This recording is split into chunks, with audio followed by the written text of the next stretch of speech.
Well, before we get started, I wanted to share that we will be hosting simultaneously translation of this meeting into Spanish.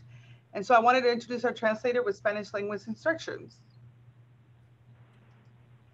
Good morning, Chair Vargas, and thank you. As the chair indicated, we do have simultaneous interpretation available. To use the feature, please scroll down to the bottom of the Zoom screen where your meeting controls are. Then click on the interpretation icon. It looks like a little world, and then select English as your language. If you are joining through the Zoom mobile app on a cell phone, tablet, etc., first press the ellipsis, the three dots, then interpretation, and then choose your language. Finally, click on Mute Original Audio to not hear the original Spanish low in the background. I will now repeat this message in Spanish. Buenos días, como indicó la supervisora Vargas, vamos a contar con servicio de interpretación para esta sesión. Para hacer uso del servicio, por favor desplácese a la parte inferior de la pantalla de Zoom, donde aparecen sus controles, haga clic en el icono de interpretación, parece un globo terráqueo, y seleccione Spanish o español.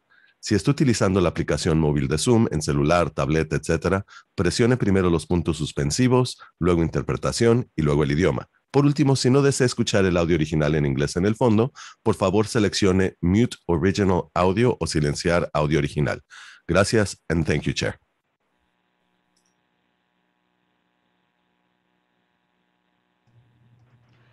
Muchas gracias, Carlos. With that, please join me in the Pledge of Allegiance. I pledge of allegiance to the flag of the United States of America and to the republic for which it stands, one nation, under God, indivisible, with liberty and justice for all. Thank you very much. Next, I will ask our clerk, Ms. Francesca Webb, to confirm that we have a quorum. Ms. Webb? Thank you, Chair. We do have a quorum. Thank you very much. I'd like to remind the members of the public on our process for both member and public comments. The primary members will be using their cameras and we will take live public comments. Members are asked to turn on their cameras when they have a comment or question, and then I will then recognize you. I'm going to ask our legal counsel, Mr. John Kirk, to provide a quick reminder on how the public comment will work. Mr. Kirk. Thank you, Supervisor. As noted on the cover page of today's meeting agenda, in addition to emailed comments, the public may also provide live comments during today's meeting. In order to provide live comments, you can join today's Zoom meeting through the link or by dialing one of the numbers from your phone that are provided on the cover page of today's meeting agenda. When public comments are called for on an item, if you're on the Zoom platform, click on the raise hand icon in the Zoom toolbar. That's at the top right of your screen. The chair will call on you by name that you have provided in your Zoom registration. If you're participating by telephone, press *9 on your telephone, which will raise the hand and will indicate your desire to speak. The chair will call on you by the last 3 digits of your telephone number if you are participating by phone. The organizers will ask you to unmute when you are called on. The instructions for providing live comments are also on the bottom of the cover page of today's meeting agenda, which can be accessed from the home page of SANDAG's website at www.sandag.org. All comments, whether emailed or live, will be made a part of today's meeting agenda. Thank you. Thank you. With that, thank you, Mr. Kirk. With that, we're going to go to public item number 1, public comments, communication member comments. I'll ask members of the public who wish to offer public comment not related to any matter on today's agenda to please raise your hand and at this time so we can call upon you. Thank you, Chair. I don't see any hands from the public. Oh, there is one right there. I think, oh, from our panelists. All right, so committee members, any comments? Chair, I see Gustavo with his hand raised.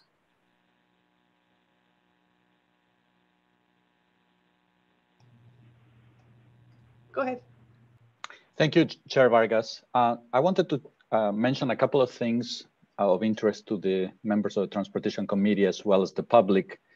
The first one is that last night, our maintenance and operations forces were busy responding to multiple collisions, high-profile collisions on our highways. One on Interstate 8 that was an apparent wrong-way driving collision that caused, unfortunately, a fatality and kept many lanes of Interstate 8 closed for a number of hours. The second one was pursuit on Interstate 15 that ended at Interstate 15 at State Route 76, and also kept multiple lanes closed.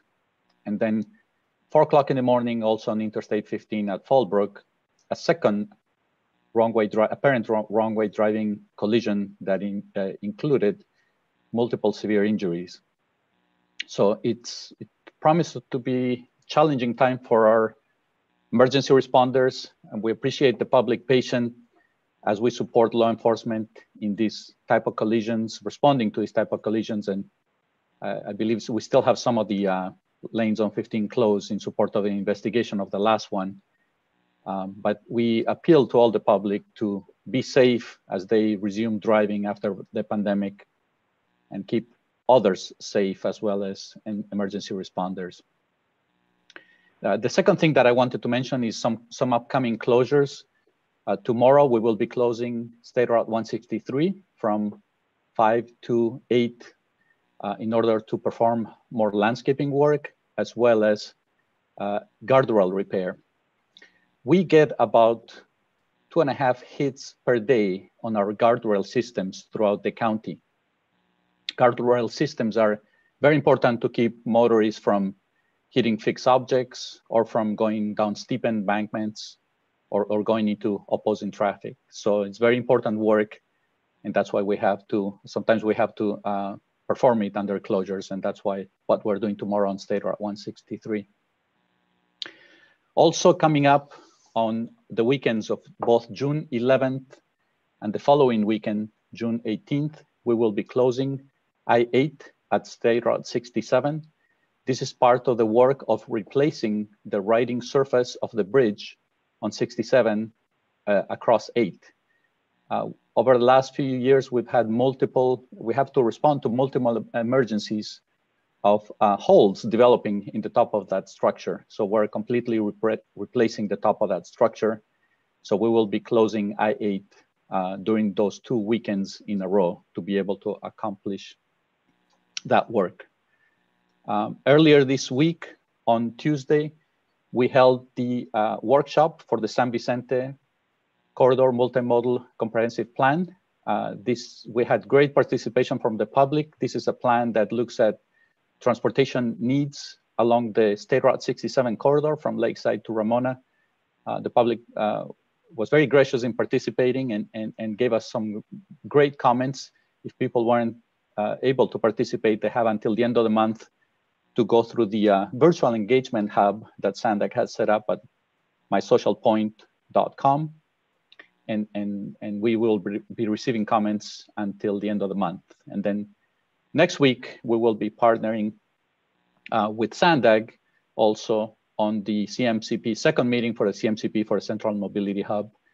We hope to have also great participation from the public on that one, and so that we can plan the best transportation system that we can for the public.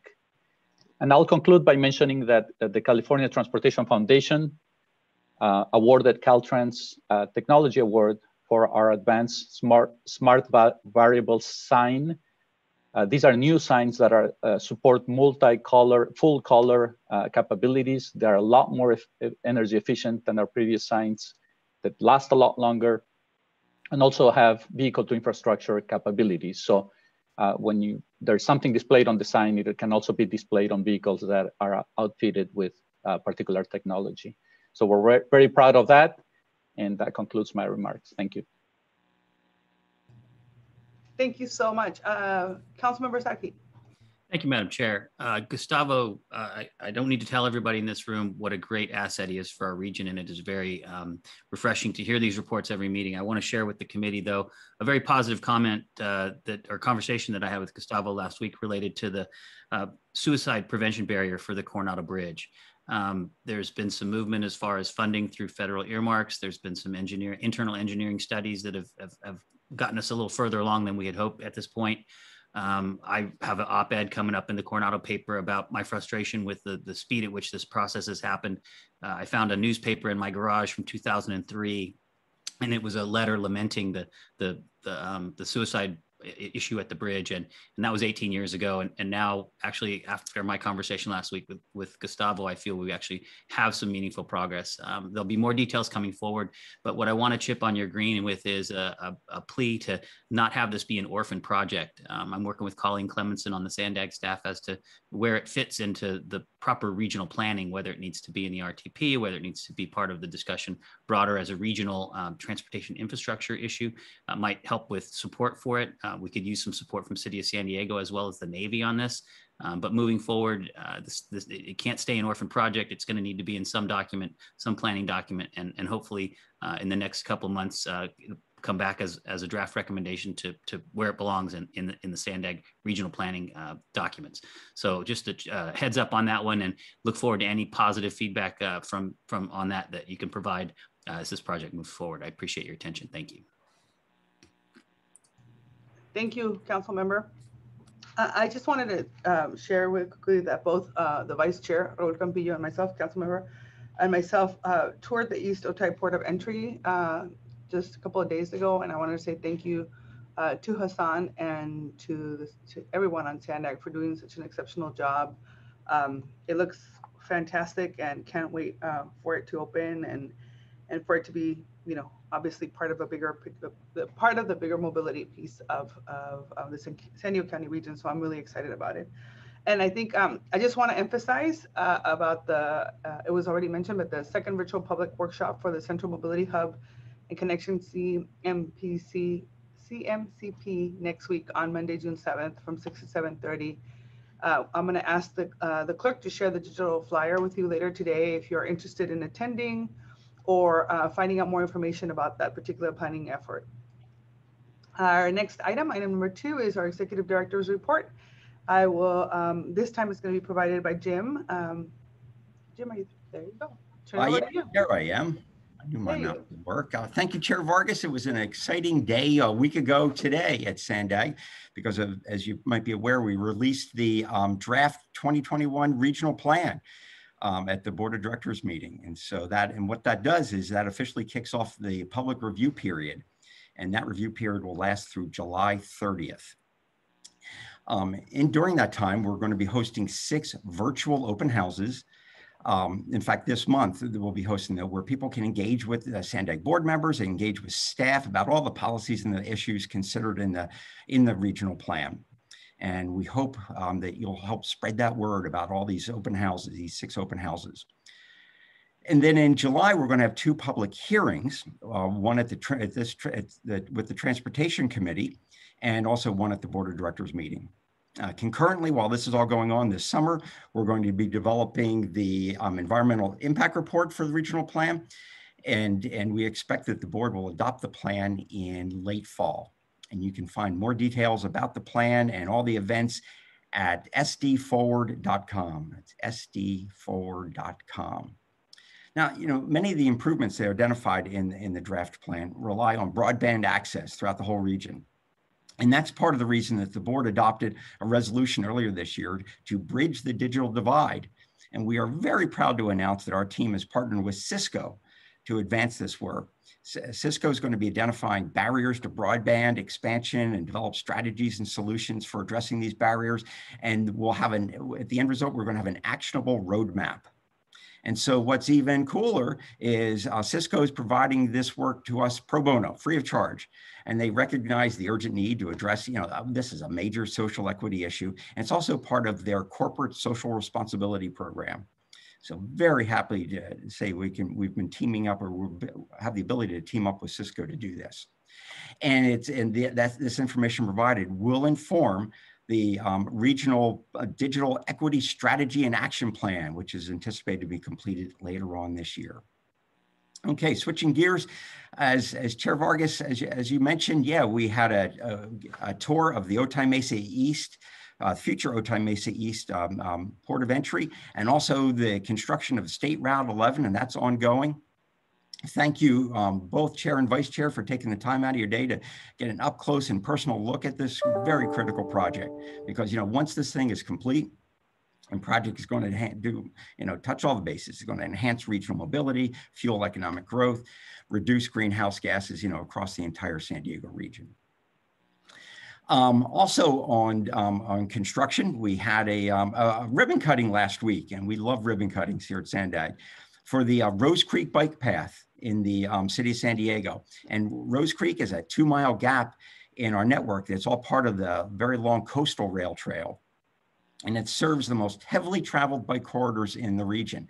It links UCSD and Sorrento Valley to Mission Bay, the beach communities, and all the way down to downtown San Diego. And what's great is this was built concurrently with and by the same contractor as the Mid-Coast Trolley Project. And that saved a lot of time and a lot of money.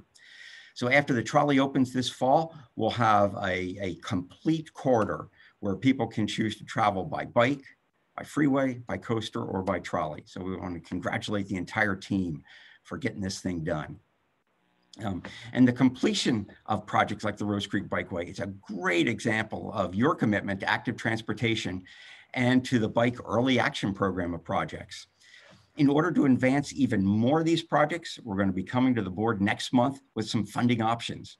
And we also plan to ask the board before the August recess for a budget amendment to create a new pilot program to advance social equity in a real meaningful way. For example, some ideas is to provide free youth and senior transit passes, or could provide 24-hour bus service in certain areas of need. So the details will be worked through with our social equity working group led by San Diego City Council member Vivian Moreno. Really look forward to the discussion. Some awards, our South Bay Rapid project. Last week, it was recognized by the California Transportation Commission. And last month, the project received an Outstanding Transportation Project Award from the American Society of Civil Engineers, ASCE. And South Bay Rapid, it serves 12 stations, 12 transit stations between the Otay Mesa Port of Entry and downtown San Diego through Eastern Chula Vista, connecting employment centers and activity centers. So proud of the work of our Sandag team and our partners, including MTS and Caltrans and the city of Chula Vista and the contractors who helped build this very, very innovative project.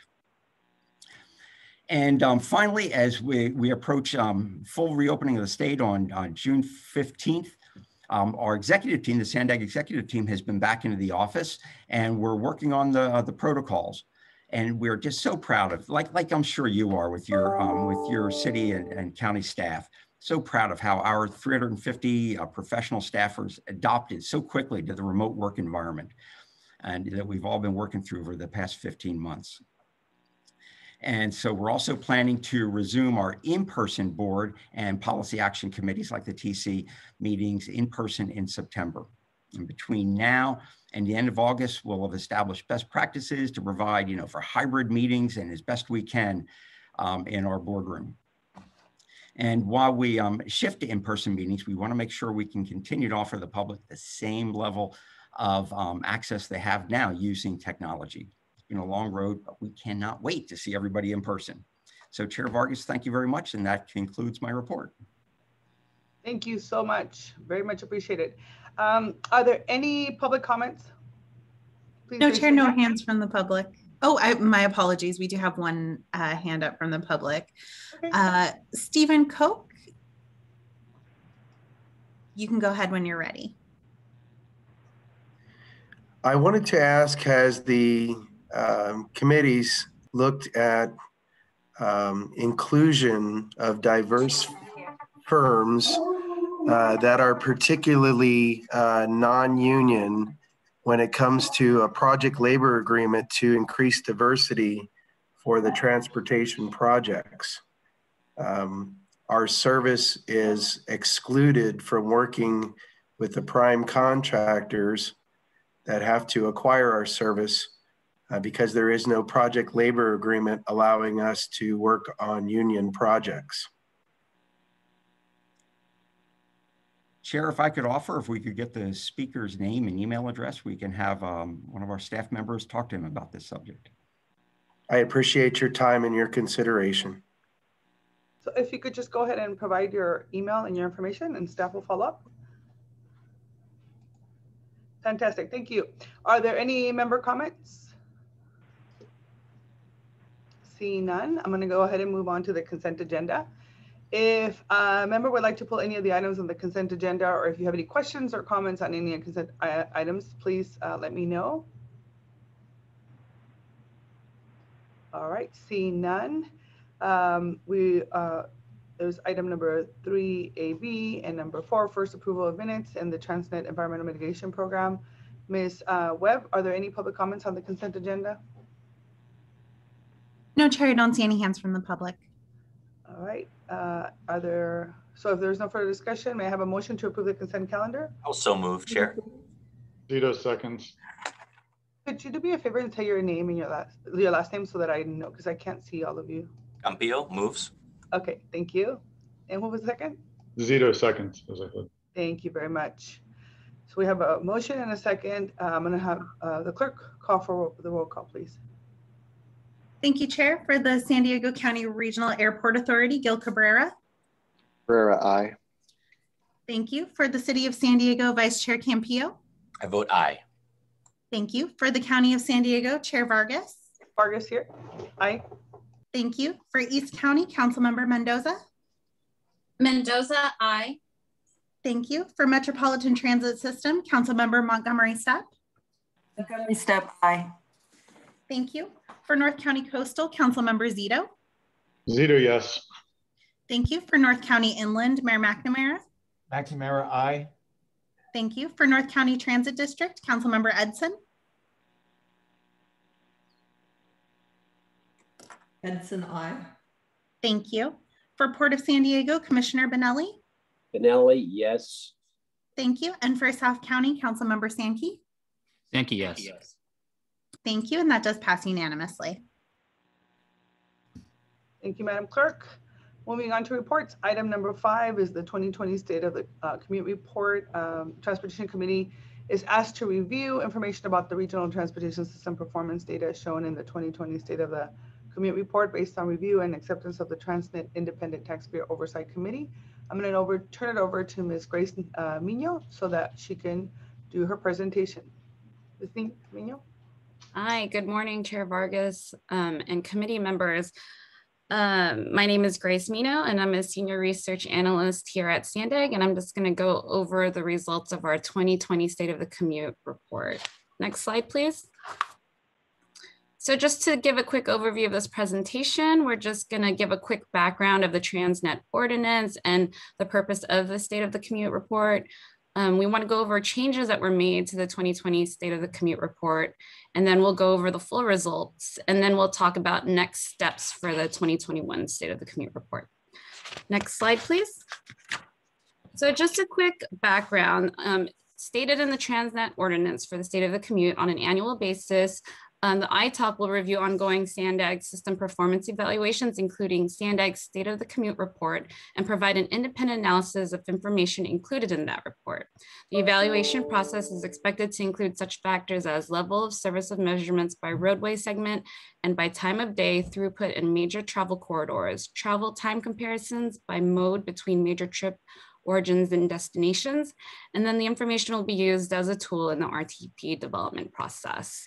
And I just want to note that the ITOC committee had reviewed and accepted the 2020 State of the Commute results at its May 11th meeting. And we've been working with the ITOC subcommittee on feedback and changes. Next slide, please. So the background on State of the Commute, it started in 2005, and it was in partnership with Caltrans and MTS and NCTD and SANDAG staff, where the performance measures were defined for this specific report. And so far, we've completed 10 full reports and 3 info bits because some of the years were consolidated in the past. Next slide, please. So the changes that were made, or the process of the changes that were made to the 2020 State of the Commute was that we had met with the ITOC subcommittee in December 2020 and April 2021. Subcommittee members included Chair Mike Kinney, Les Hopper, and Stuart Halpern. We removed the indicator of peak period freeway delay because that indicator had only shown that it had been increasing in the last 10 years prior to COVID. And so it wasn't a very useful indicator about what was happening in our region. We also added 3 new variables, senior mini grant data, bike counts and bike miles, and then we did a full description of Transnet in the full info bits. Next slide, please. So just want to point out that the 2020 State of the Commute results is just a snapshot of what had happened in calendar year 2020. And it doesn't reflect any of the changes that we're seeing now with traffic returning close to pre-pandemic levels. So just overall, we had seen a decrease in peak period travel that was down by about 17%.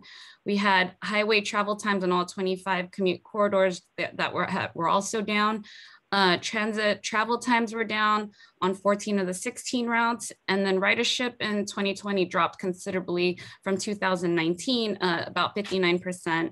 And bike activity, though, had increased by 37%. And then there was also an increase of passenger trips through the senior mini grant program, which we will talk about in more detail in the next slides. Next slide, please. So as stated earlier, that there was an overall decrease given the stay-at-home order with the pandemic. And so peak period highway travel was down overall in 2020 by 17%. And peak period was defined as weekdays from 6 a.m. to 10 a.m. and 3 to 7 p.m. Next slide, please. And as I mentioned earlier, highway and transit travel time on major commute corridors had also decreased. 25 highway corridors had decreased in travel times, 14 out of the 16 transit routes had decreased, and 2 had no change, and bus commute times had also decreased. Next slide, please. Transit ridership decreased also in 2020, with regional transit ridership decreasing by 59%, and both average weekday transit passenger miles and transit revenue miles had also decreased. Next slide, please.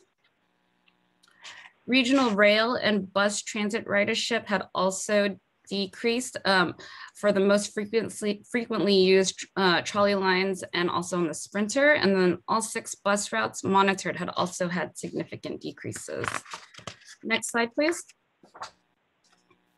So as I had mentioned, we had included new senior data in the 2020 State of the Commute info bits. And so SANDAG had distributed $1.4 million to grantees to service our seniors in the region.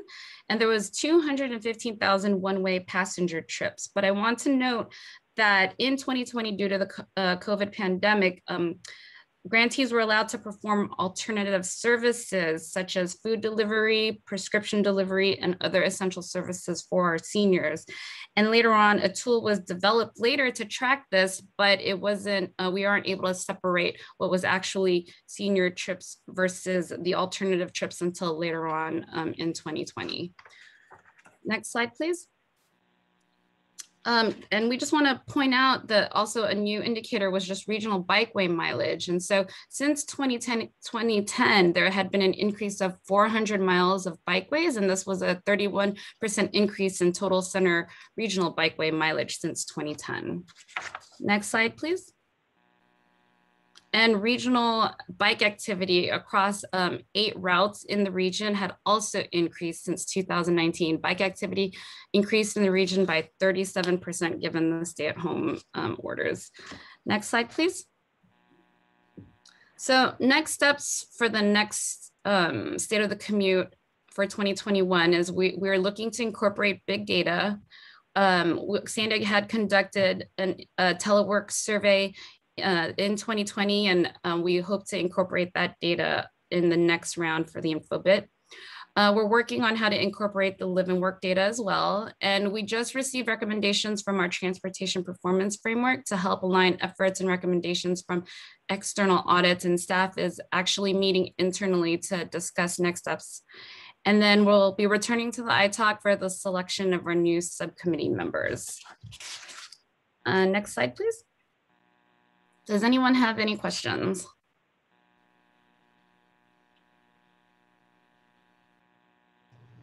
Thank you, Ms. Minot. We have a couple of, I have a question, but I just wanted to say that I think it's fantastic that ridership has increased, obviously because of the pandemic. Hopefully we can keep it up and keep encouraging people to get on bikes and be out on the outdoors. And so whatever we can do. Council member? Yeah, thanks. That's me. Yeah, thanks. This may be a better question for NCTD itself, but I did notice that due to the pandemic, we lost data off Coaster, and there are no numbers being reported for the Coaster service. And wondering what may need to happen so that we can actually collect data in the future and not go through these dark periods and see what's happening to our ridership. Hey, Grace, this is Matt. Hi, Matt. How are you? Great. I can address that. So we're in the process of installing automatic passenger counters onto the Coaster fleet, and that will allow us to be able to capture that information. It was a manual process as we sit today, but we will be transitioning over time. I captured from the report that it was manual. So that's ongoing, or do you know when that's going to happen? Because, I mean, obviously having that kind of data is extremely useful. Are you asking me when is it going to happen? Right, yeah. It will happen over the next 12 months. Okay, great. Thanks, Matt. Appreciate it. You're welcome. Thank you so much. Are there any public comments? I think No, Chair, no hands from the public. All right. Madam Chair? Yes. Real quick, Bill Sankey. Put my MTS hat on here, and I'm looking at the transit decrease of 59%. I want to happily report that as we've moved through 2021, that our numbers are bouncing back. We're still off 40% on average, creeping up towards that 40% number. We're confident that relative to our peer agencies, that our numbers will improve a little bit quicker. Part of that's because so many of our riders are actually transit dependent. We've been able to, with the help of some of the federal money, keep our service levels very high, and we're seeing good uptick as the economy starts to respond as well. And I think as June 15 rolls around and more business activity happens, we're going to see more folks back on the system. And you know, there's a certain amount of this report that I say, oh yeah, but we knew all this already. But to the extent that it really is going to help inform how we come out of the pandemic, I really look forward to watching these numbers. So thanks very much, Grace, for the report, and appreciate your time. You're welcome. And I also didn't want to take away from my colleague, Lisa Madsen, who will be reporting on the more current numbers for transit ridership. Thank you very much, Ms. Mino. All right, so we are going on to item number 6. It's the cross-border transportation impacts of delay in border master planning efforts. You know, I wanted to just kind of check in with all of you and share that although Sandag's Border Committee has purview over border, although Sandag's Border Committee has, border issues, it's important that the Transportation Committee also stay up to speed on all the aspects of transportation that impact our region. As a committee chair with personal experience and being part of the binational community, I want to make sure that border transportation is a focus for all of us as well. So the influence of cross-border travel and bilateral trade sets our region apart and provides the economic competitiveness and close binational cooperation that we leverage to improve quality of life in the region. The partnership of Sandag and other stakeholders maintained across the border have become known internationally as a prime example of effective coordination the way things should be done. At the center of our joint efforts to improve border infrastructure and plan for mobility strategies is the need to understand and address inefficiencies at the land of port of entry, as these are the gateways for all of the shared benefits we enjoy. So today we're going to hear about 2 milestone border planning efforts that were completed earlier this year. These reports are helping the region assess economic and air quality impacts on border delays, as well as providing a comprehensive binational planning approach for improving cross-border mobility. Recently, the San Diego chapter of the American Planning Association recognized the impacts of border delays at California, Baja California ports of entry study with the 2021 Economic Development Merit Award. With that, I am going to pass it over to Ms. Rachel Kennedy for the presentation. Thank you. Great, thank you, Chair Vargas. Today with me is also Jose Marquez from Caltrans and Sandag, Caltrans, the Imperial County Transportation Commission, and other partners on both sides of the border have been working on the 2 efforts that we're going to share with you today. And I'm happy to share this important information. I think many of you are familiar with how important our border region is to our local economy as well. So we're happy to share this information with you today. If you go to the next slide, we can see information here. We have a map that shows the San Diego County, Imperial County, Baja California border region. And for the impact of border delay study, which is the element that I'm going to speak to today, we looked at all of the ports of entry that are within the San Diego and Imperial County, Baja California regions. You can see those on the map here. Next slide, please. Some of you may be familiar with the impact of border delay study that Sandag and Caltrans did in the 2006-2007 timeframe. And that's been a really important study that has helped to inform border planning, binational planning in our region. And we felt that it was time to update that effort with new information. So Sandag, Caltrans, and the Imperial County Transportation Commission started the effort that I will speak to today in the 2016-2017 timeframe, and we recently completed it in 2021. A few of the elements that I'd like to highlight that are different between the two efforts were taking a look at the data that we used for the study that I'm speaking about today. Our baseline was a 2016 baseline, and we looked at some of the new data that had occurred since the previous study. Some of the things that had changed within our binational region since the first study was the 2008-2009 Great Recession, and that obviously had large impacts on both the economies in the United States and in Mexico. We still have lower crossing volumes compared to our peak years that we had immediately prior to that recession. We've had an increase in the use of technology and trusted traveler programs. So those would be programs like our Sentry program and Ready Lane program that allows some users to cross more efficiently through the border. We've had some evolving market conditions. And we also incorporated what we refer to as a baseline wait time with this new study and an excess wait time concept. So what that means is that even if there was no wait as you walked up or drove up to the port of entry, it would still take a little bit of time for Customs and Border Protection to be able to review people's documents and help them move through the port of entry. So we worked with CBP on developing information as far as what that minimal time it would take for them to review people's information and move them through the port of entry, and incorporated that into the study as well. One of the things too that's really important to note here is since the 2006-2000 study, we've had a number of investments that have been made mainly by the federal government in our border infrastructure. So many of you may have crossed through the San Ysidro port of entry and are familiar with the reconfiguration and expansion that happened at that port of entry, as well as the new Virginia Avenue pedestrian crossing that was integrated on the west side of the port there. We've had some improvements that were made at the ports of entry in Imperial County as well. And so those investments in our border region have helped to improve some efficiencies in border crossing times. Next slide, please. So a few elements that I want to note that the study does not account for. The study does not account for impacts related to COVID-19 travel restrictions. Our data collection was primarily done in 2017.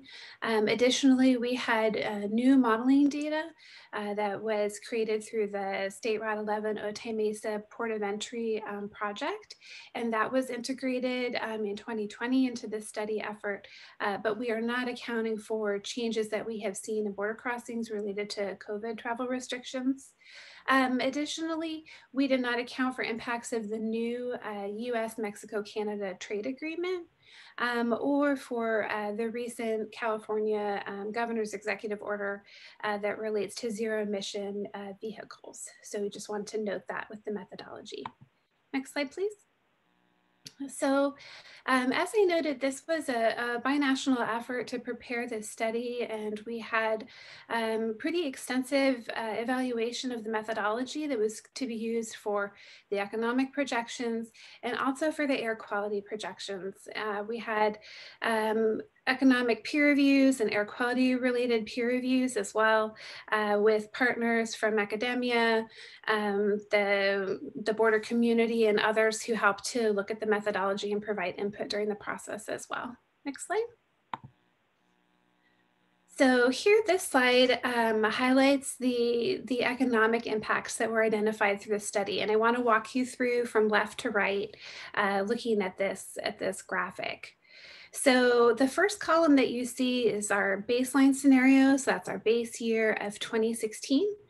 And in 2016, you can see that the impacts, and these are annual numbers. So for 1 year, 2016, the economic impacts of border delays are $3.4 billion and a loss of about 88,000 jobs. If we move into the second column here, this is taking a look at our baseline 2025 scenario. So this incorporates some projects that were under construction or in the process of being completed between 2016 and 2025. So that would be things like the final phase 3 improvements at San Ysidro and some of the earlier improvements to Calexico West. So if we just had these limited improvements in 2025, excuse me, you can see these numbers grow. So over $5 billion in annual economic output losses due to border delays and 97,000 jobs.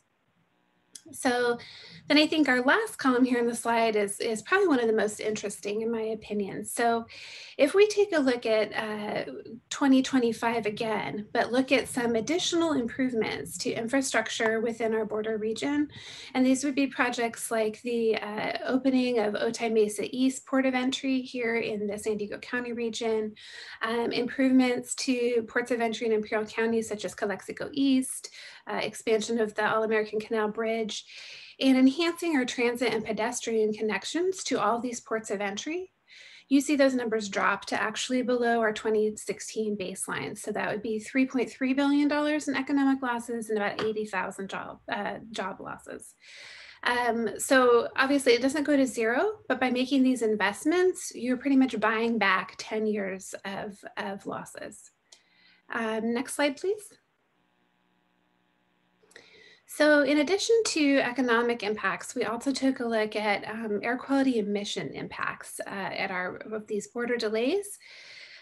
So here in the slide, we have 3 different colors that you can see on the columns. The dark blue and the dark green represent, the blue is nitrous oxides and the reactive organic gases are shown in dark green. And these are 2 pollutants that make up smog.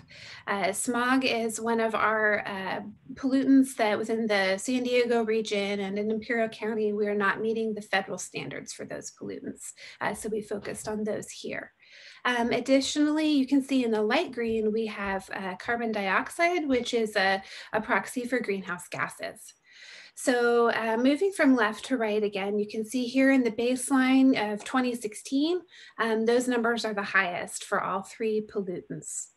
If you look at the next column, which is the 2025 with just the improvements that were already underway, you can see those numbers decrease a little bit. Additionally, if we move to the middle column here, you can see the baseline 2025 with those additional improvements, the opening of Otay Mesa East, some of those improvements in Imperial County, and the numbers go down even more. Additionally, for the emissions impact, we also looked at the year 2035 with the Otay Mesa East and transit enhancements. And those are the two columns that are on the right-hand side of the slide. And you can see that the emissions decrease further. One of the important things to note here with many of the decreases that we see in the emissions can be attributed in good part to improvements that we see in vehicle technologies and in cleaner fuels. So as older cars come off the road and we see cleaner, newer cars enter the vehicle fleet, that is helping to help bring these emission numbers down. Next slide, please. So the study also came up with a number of recommendations, and these were also coordinated with recommendations that you'll hear about as part of the Baja California Border Master Plan that Jose is going to speak about in the second part of this item. So some of the things that were noted that could help to decrease delays at our ports of entry and improve crossing times, investments in port of entry infrastructure and physical capacity. As you saw in the previous slides, by making those investments, we see wait times drop and air quality emissions improve. Continuing to improve operations, having expanded programs for unified cargo processing, increasing our Sentry and Ready Lane programs, exploring things like appointment systems and extended hours of operation can help as well. Improving access to the ports of entry. So this wouldn't just be for vehicles, but helping to better link transit on both sides of the border to the ports of entry, as well as pedestrian and active transportation connections, can allow for people to instead be, crossing on foot or accessing the ports of entry in a different way. Also looking at corridor-wide improvements, we have our regional border management system, elements that can help to link our ports of entry for more efficient crossing and sharing of information for crossers. And then continuing to work with our binational partners. As Chair Vargas mentioned in her opening remarks, here in the San Diego region and in Imperial County, we have really great partnerships with our counterparts on the Mexican side of the border. And leveraging those partnerships is really key to the success of some of these different improvements. Next slide, please. So this is the last slide I have here for my portion of the presentation. Just wanted to bring your attention to the project webpage that we have noted here. On the webpage, you can access the full report. It's 3 volumes long. We have the executive summary available in both Spanish and English. Here you can also check out our project info bit, which has some kind of easy to digest key data pieces. We also have a frequently asked questions list there as well. So, and my contact information is here, as well as that of my colleague, Zach Hernandez, who worked on the study and really delved into some of the data. So happy to have been able to share this information with you today. And now I would like to turn it over to Jose Marquez to talk about the Border Master Plan. Thank you. Thank you, Rachel. Next. Good morning, my name is Jose Marquez. I'm a senior transportation planner overseeing Caltrans District 11, binational and freight transportation planning programs. I also have the honor to serve as the co-manager for the California-Baja California Border Master Plan, also known as the BMP. Next slide, please. So what is the Border Master Plan? Well, this plan is a binational comprehensive approach to coordinate the planning and delivery of port of entry and transportation infrastructure projects serving border crossings in the California-Baja California region. About 15 years ago, federal and state agencies responsible for ports of entry and related transportation projects agreed that a border master plan planning process was needed. The U.S.-Mexico Enduring Working Committee took the lead in the initial planning efforts to create a compendium of border-wide regional master plans with a comprehensive assessment of transportation needs along the border. California and Baja California completed its first plan in 2008. The plan was later updated in 2014, and I'm here to present its latest update. Both plans were managed and coordinated by Caltrans and the state of Baja California. Next slide, please. There are close to 40 agencies from both sides of the border that have a role or touch the border in some way. You can imagine the complications. These agencies have their own priorities and visions of what needs to be done. And this process involves nearly 40 agencies from both the United States and Mexico at the federal, state, and local and regional levels. You can see the agencies that participate in this process in your screen from the United States. Next slide. And here are the Mexican agencies that participated in this process. Next slide. I just want to share a couple of figures with you that you can see in your screen. The BMP study area approved by its Policy Advisory Committee, or PAC, in both the 2008 and 2014 studies included an area of influence and a focus study area. The area of influence is defined as the geographic area 60 miles or 100 kilometers north and south of the border. In California, it includes the counties of San Diego and Imperial County. And in Baja California, it includes the municipalities of Tijuana, Tecate, Playas de Rosarito, parts of Mexicali, and the urban area of Ensenada. Current and projected data on population, employment, land use, and income were gathered for the area of influence. And there's another focus, or another area that we call it a focus study area. This is the 10 area that is 10 miles north and 10 miles south of the border. Port of entry and transportation projects included in this plan were limited to this bandwidth, this dark bandwidth that you see on your screen. Next slide, please. As you know, we face a number of challenges that go beyond the lack of adequate infrastructure. Billions of dollars are lost due to border delays every year, like Rachel just mentioned. Greenhouse and air pollution emissions also have great impacts in our communities. And through our outreach efforts, we identified key transportations at the border. And some of them you can see here. Next slide, please. An area that I'm very proud that we did was the identification of innovative border improvement strategies. These strategies go beyond infrastructure improvements. We sat down and discussed among ourselves. We look at best practices around the world to come up with sustainable and innovative ideas that we could implement at the border to improve the movement of people and goods and address equity, environmental justice issues, and meet our climate goals. Through our outreach efforts, we identified top issues that needed to be addressed. We reach out to the public, academia, the private sector, and border stakeholders. They help us identify a number of strategies that could improve the movement of people, goods, and support our collaboration and coordination efforts. Next slide, please. For the first time, we established a common vision for the border, vision for the movement of people, and a set of strategies to implement that vision. The same thing was done for the goods movement and to improve our coordination and collaboration efforts. Next slide.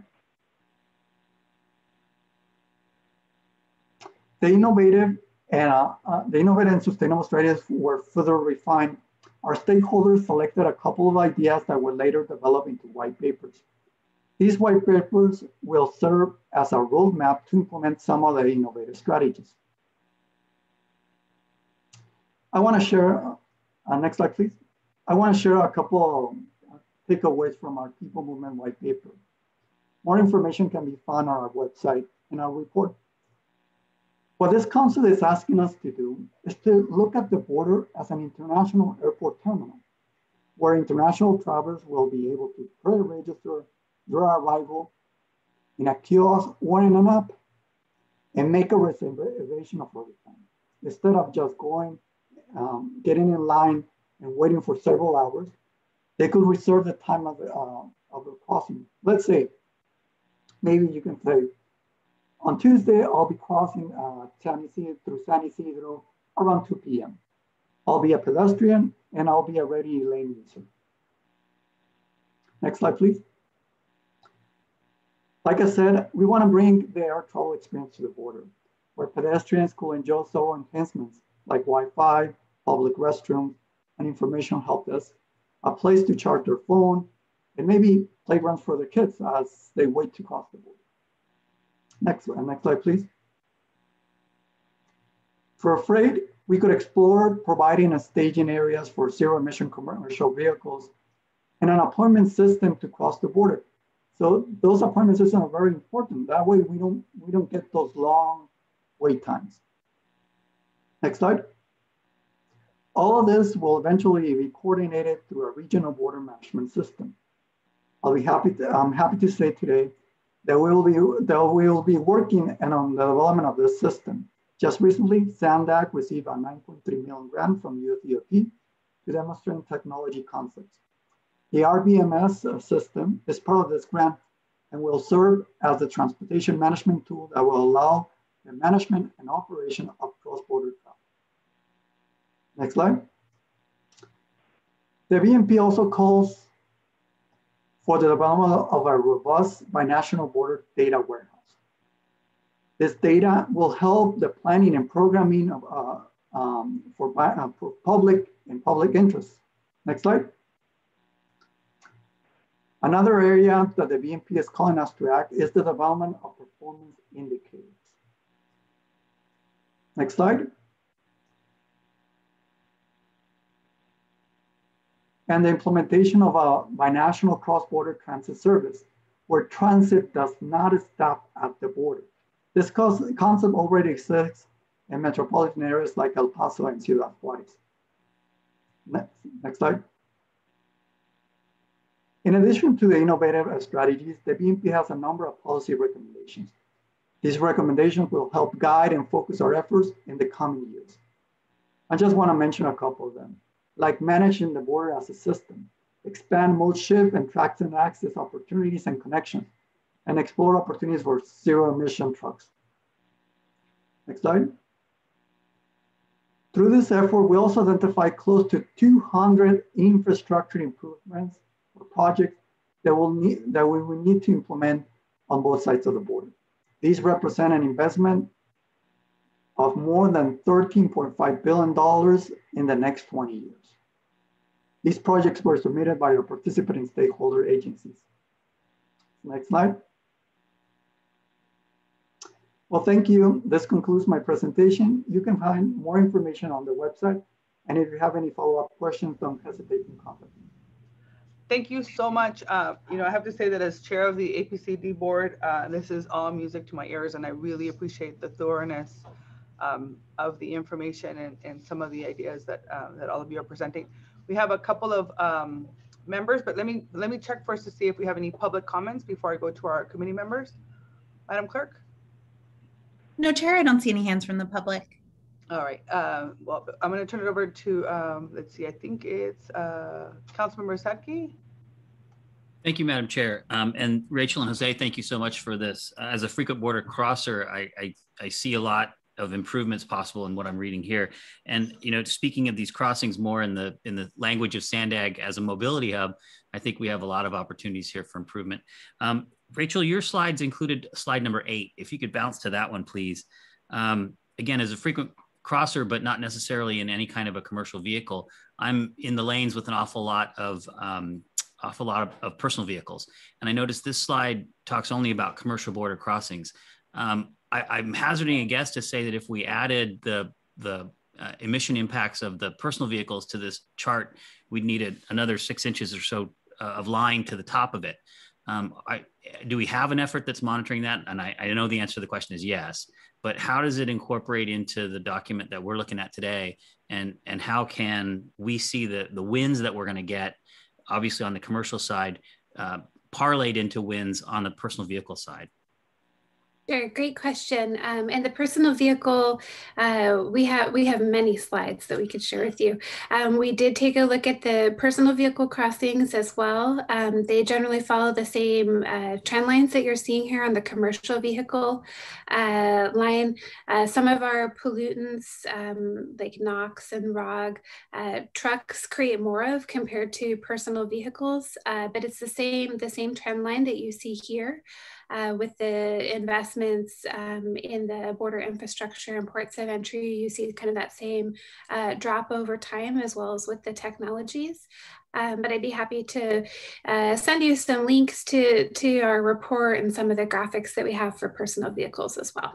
Great. I love the vernacular you used saying that these investments are actually buying down 10 years of emission growth. And I find that to be a very compelling case for making those investments. Thank you very much for the report.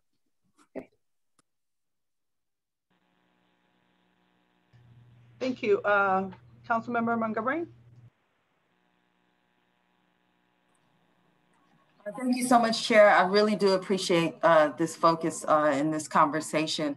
I just had a question about it was a slide, I don't remember which one it was, but it was about the people movement, and also their graphic was similar in the report. And it's just around the surveillance that is added here for additional mobility, which I completely understand.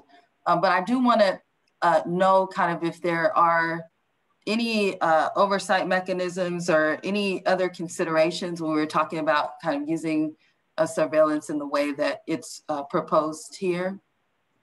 The surveillance technology, actually CBP is already installing it.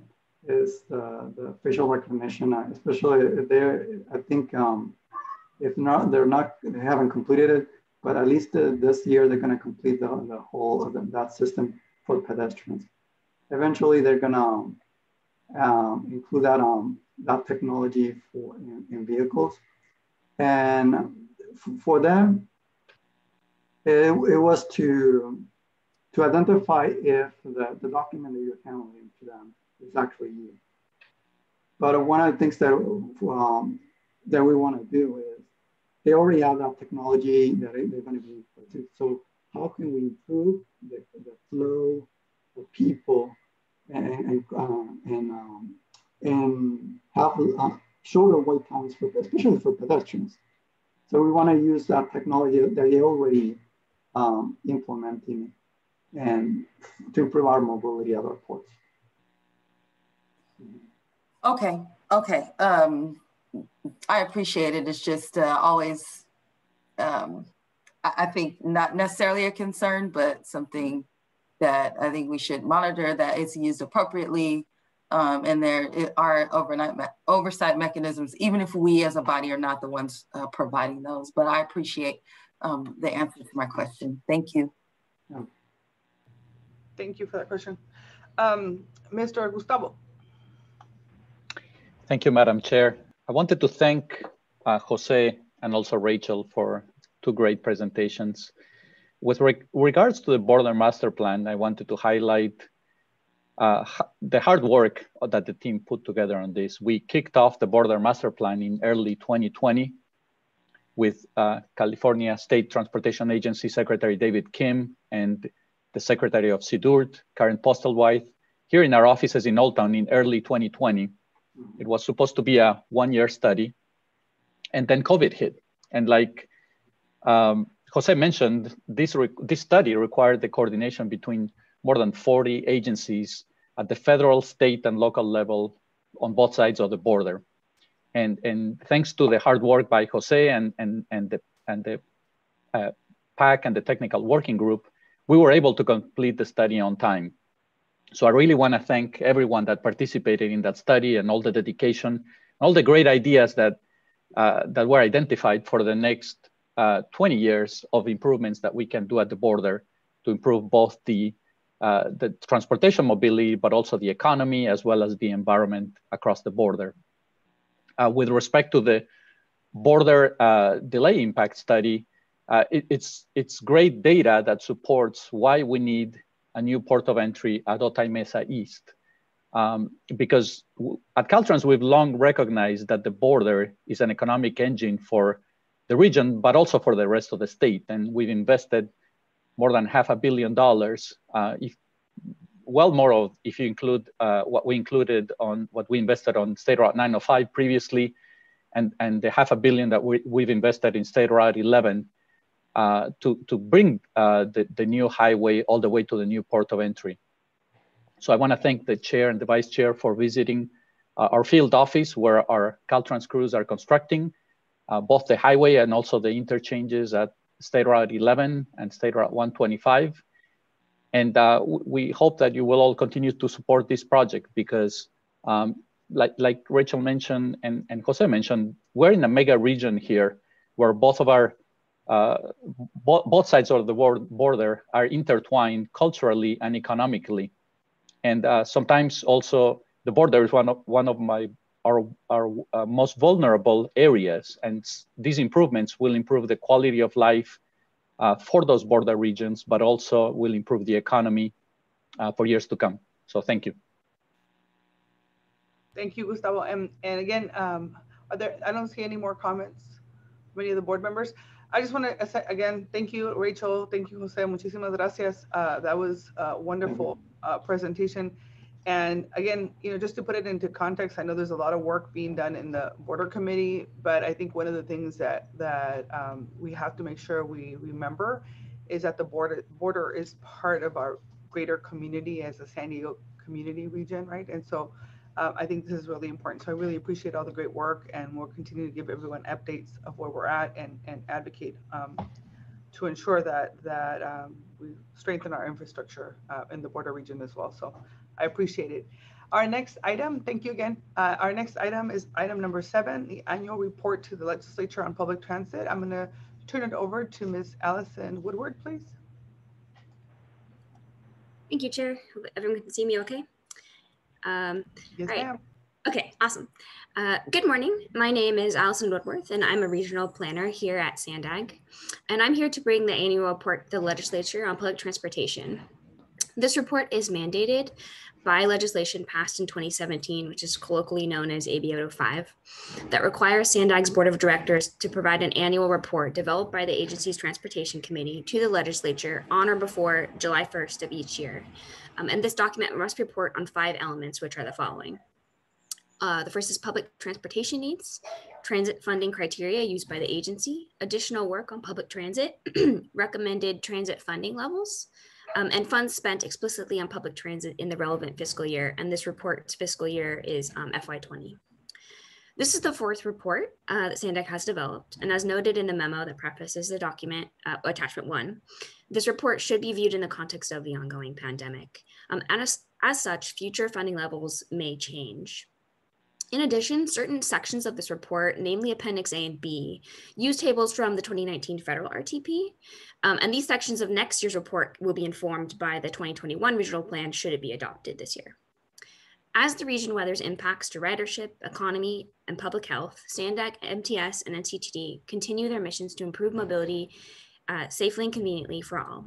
Major FY20 expenditures included continued vital work on the Lausanne Corridor, the 2021 Regional Plan Development, and progress on bike projects in the Early Action Bike Program.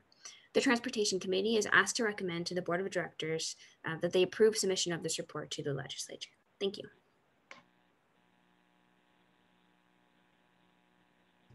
Thank you. Are there any public comments on this issue, Madam Clerk? No, Chair, no hands from the public. All right, are there any member comments? We have one. Councilmember Zito. Hey, thank you, Chair. I just had a quick question. I don't know if this is expected to be in there, but looking in Appendix A, Figure 1.1, I noticed there's no listing or outlining of the required improvements for the bluff stabilization for the rail line there, and or our project of rerouting the train off the bluff. And I realize that's not just a transit project, that's a general infrastructure project, but is that not appropriately listed in that table? I'm going to throw that to Jennifer. Are you on the line? Yes, thank you.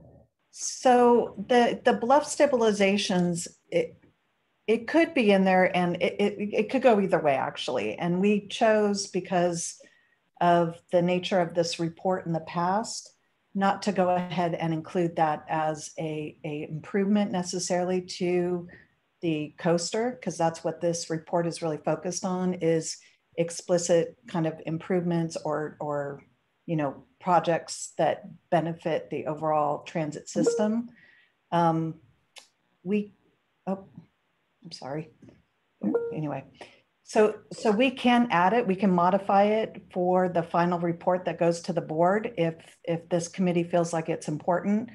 But at the time that we were putting this together, we did not go ahead and include that improvement. Okay, thanks. I think keeping as much focus on that absolutely critical work is useful and important, and I'd be interested in seeing have it included as just an item here, just to make sure we're all keeping the focus on that particular very critical infrastructure project. But I'm also willing to hear any feedback from other board members. Thanks. Thank you. Councilmember Montgomery? Thank you, Chair. I appreciate the presentation. Just want to point out a few things and sort of with the MTS hat on. I'm glad to see the recommended facilities for the Orange Line, frequency enhancement, and 4 rail grade separations on the Orange Line. And then, of course, we know the economic impact of the Blue Line, and it's extremely probably our highest priority, and I think most of us can agree on that. I do want to reiterate how important it is, though, to have the ridership from the south and east of the county and to have access there. So I appreciate those projects. And I know this is long-range planning, but I do want to highlight that as well. That is extremely important, especially as we build out even more, that we have that access on the Orange Line. We've also submitted some additional issues and projects to staff that we will be working on as we continue to move forward in the planning process overall, but I'm glad to see what's on the list. Appreciate it. Thank you very much.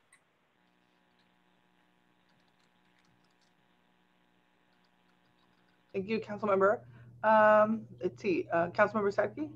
Thank you very much, Madam Chair. I'll echo the comments of Councilmember Montgomery Stepp on behalf of MTS, and also want to chime in on Councilmember Zito's comments. This is a sort of an annual report, and it's going to be obviously many years before we actually get to construction and implementation of moving the tracks from the bluffs. And so I think there probably is a place in this report for an asterisk item, an appendix item. It's sort of, I could see staff's comment where it doesn't fit the actual profile of what was called for in 805, but it certainly is going to be a huge project, and B, ongoing. So recognizing and being able to track the process as it goes through for the legislature, which is basically the idea of this report, is to keep the legislature up to date on what we're doing down here. It's probably important that we include that particular project. And if in fact it would take a motion, because we need to send this to the board, a motion that would include incorporating the Del Mar Bluffs project into the report in a manner that staff deems appropriate.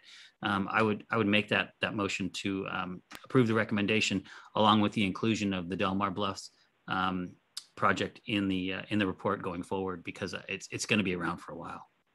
Zito seconds. Thank you, Bill. All right, we have a motion by Councilmember Sackey and Zito second. Madam Clerk?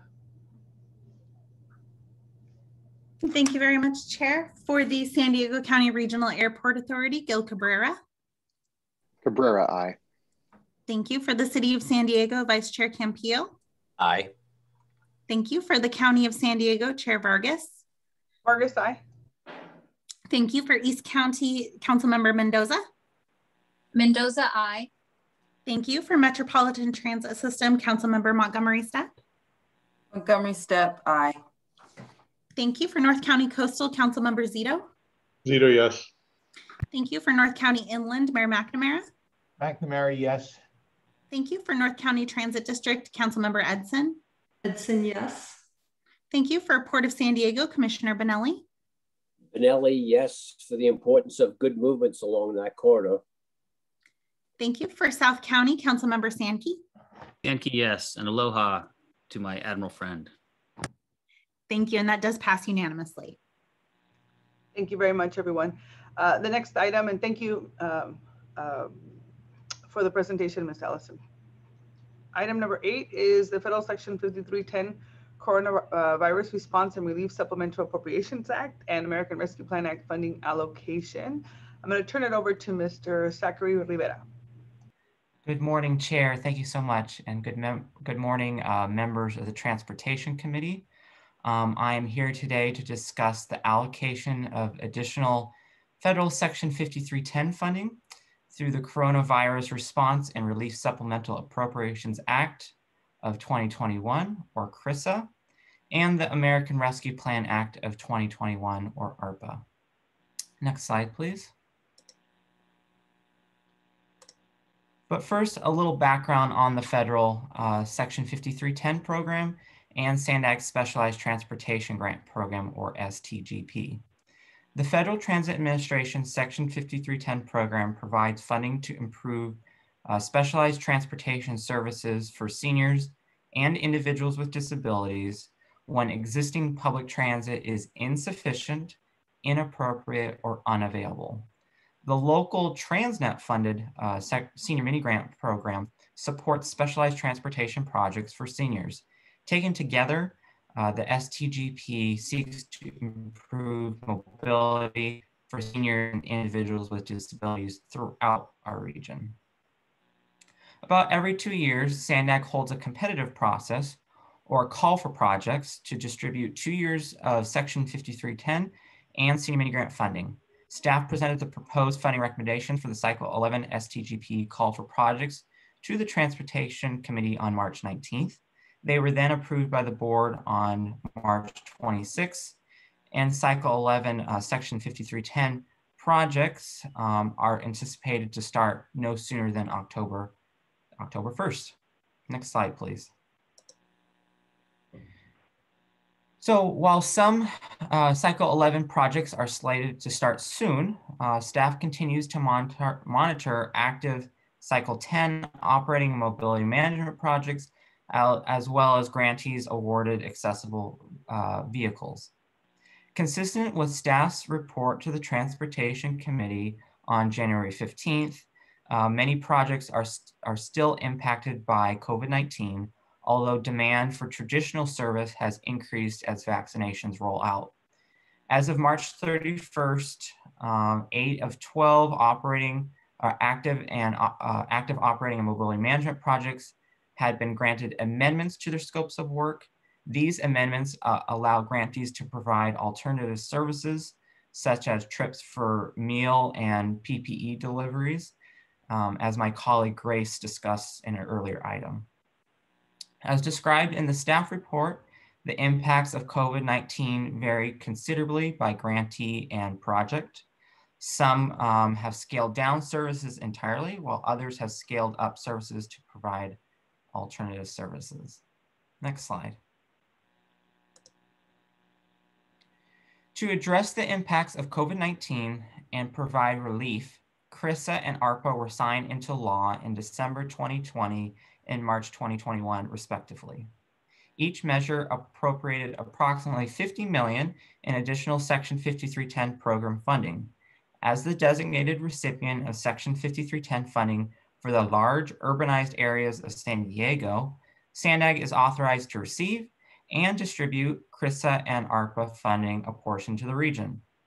Of the roughly 826,000 apportioned to the region, 10% can be allocated for administrative purposes, and the remaining 90% is available as pass-through funding.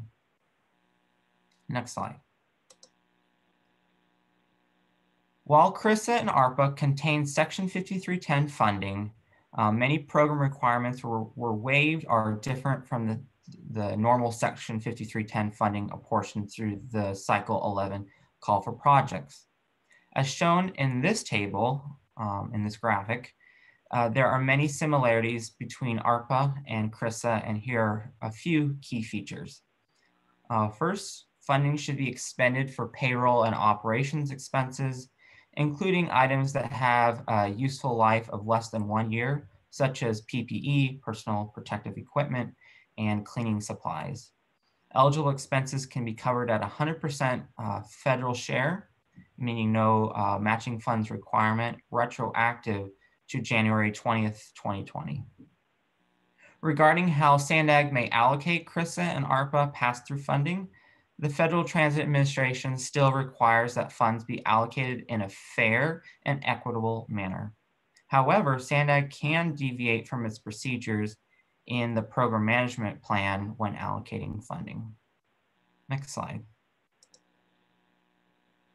On March 19th, 2021, Facilitating Access to Coordinated Transportation, or FACT, requested $300,000 in CRISA funds through a submitted letter to SANDAG. FACT is a current grantee of the STGP, as well as the SANDAG designated Consolidated Transportation Service Agency, or CTSA, for the region. FACT's Cycle 10 operating project called RideFact expended all funds on March 31st, and its Section 5310 Cycle 11 RideFact project can start on October 1st. FACT's funding request would cover its RideFact project retroactive to April 1st. At the requested funding level and proposed $17 cost per trip, staff surmise that the RideFact project would provide approximately 17,600 trips. And for comparison, FACT provided 82% of trips it had proposed at a $20.22 cost per trip through its Cycle 10 RideFact grants. Next slide. On April 13th of this year, staff released a survey to gather input on the most pressing COVID-19 related needs of specialized transportation providers, as well as how SANDAG should allocate CRISA and ARPA funding. Staff emailed the survey to over 250 STGP stakeholders, including Social Service Transportation Advisory Council members and current grantees. Here's some just brief takeaways from that outreach effort. Some of the most pressing needs of specialized transportation providers during COVID-19 were reported as obtaining PPE, retaining volunteer drivers, assuring riders, and securing funding. Additionally, there was a lack of consensus among respondents on how to allocate additional Section 5310 funding. Next slide. So informed by stakeholder input, staff evaluated the advantages and disadvantages of various approaches to distributing CRISA and ARPA funding that was available, focusing on the legislative intent to bring about urgent COVID-19 relief, the FTA requirement that funds be allocated in a fair and equitable manner, and the potential distribution of funds. Based on these considerations, staff proposes to offer funding to Cycle 11 Section 5310 grantees with non-vehicle projects in proportion to their total awarded funding if they establish a need for COVID-19 relief, and allocate any remaining funding to FACT for any grantees that do not establish a need for COVID-19 relief. We can go to the next slide. So pending approval of this recommendation, staff would submit a grant application to the FTA to obligate CRISA and ARPA funding, offer funding to Section 5310 Cycle 11 grantees with non-vehicle projects consistent with this proposed option, determine COVID-19 relief among grantees, allocate funding accordingly through the contracting process, and lastly, permit grantees to begin using CRISA and ARPA funding once the contracting process concludes. Next slide. So the full recommendation is as follows. The Transportation Committee is asked to recommend that the Board of Directors approve an amendment to the fiscal year 2022 program budget, adding $825,640 in funding from CRISA and ARPA to OWP numbers 3321400 and 33200, and authorize staff to offer CRISA and ARPA funding to Cycle 11 Section 5310 grantees with non-vehicle projects in proportion to their total award project funding if they establish a need for COVID-19 relief. Number 3 is to allocate any remaining funding to facilitating access to coordinated transportation if there are grantees that do not establish a need for COVID-19 relief. And finally, number 4, allocate future COVID-19 relief or stimulus funding received through December 2021 with similar requirements consistent with this recommended action. So with that, that concludes staff's report, and I welcome any questions you may have at this time. Thank you. Thank you so much, Mr. Rivera, for that thorough presentation. I think we have a member of the public who has raised their hand. Madam Clerk. Thank you. We actually have a few public comments. I see 3 so far. We'll start with Kami Christensen, who will be followed by Tony San Nicolas. Kami, you can go ahead when you're ready.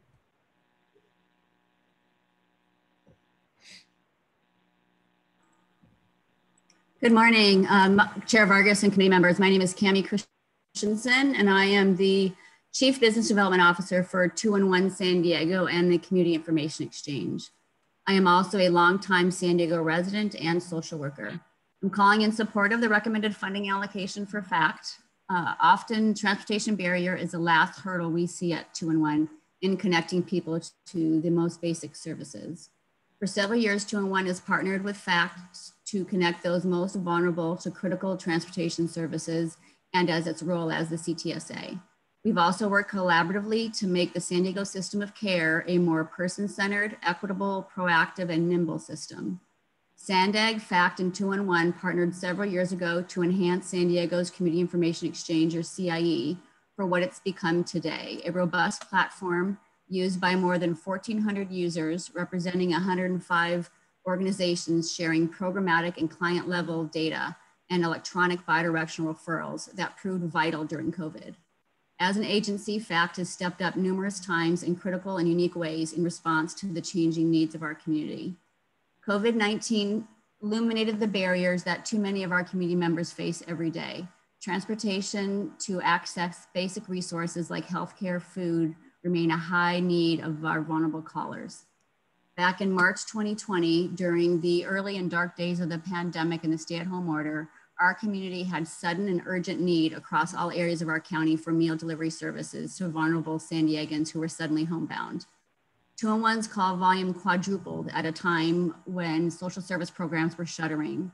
FACT stepped up in record time to partner with 2-in-1 and other CIE partners to leverage their resources and fleet of vehicles to get food to the doorsteps of those who were isolating at home. Because of the flexibility and immediate resources FACT contributed, our community was able to set up a comprehensive meal delivery system in less than 3 days. FACT provided COVID-related meal delivery systems to more than 3,500 households through this partnership. More recently, FACT's diverse services helped seniors and vulnerable get vaccine appointments. Since February of this year, 2-in-1 has received more than 92,000 calls in relation to vaccine information and appointments, and 64% of callers that we help schedule appointments report lacking sufficient transportation to get to appointments. FACT is our community's go-to resource for transportation services in collaboration with many other providers.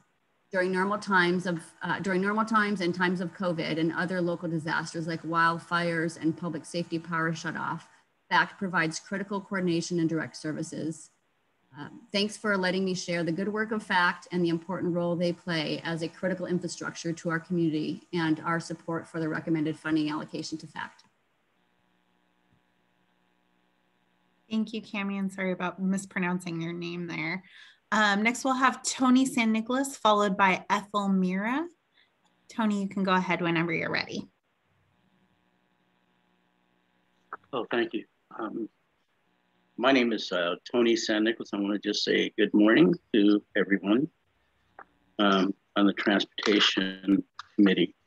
I'm the director of Renewing Life Senior Transportation, where we operate out of the South Bay.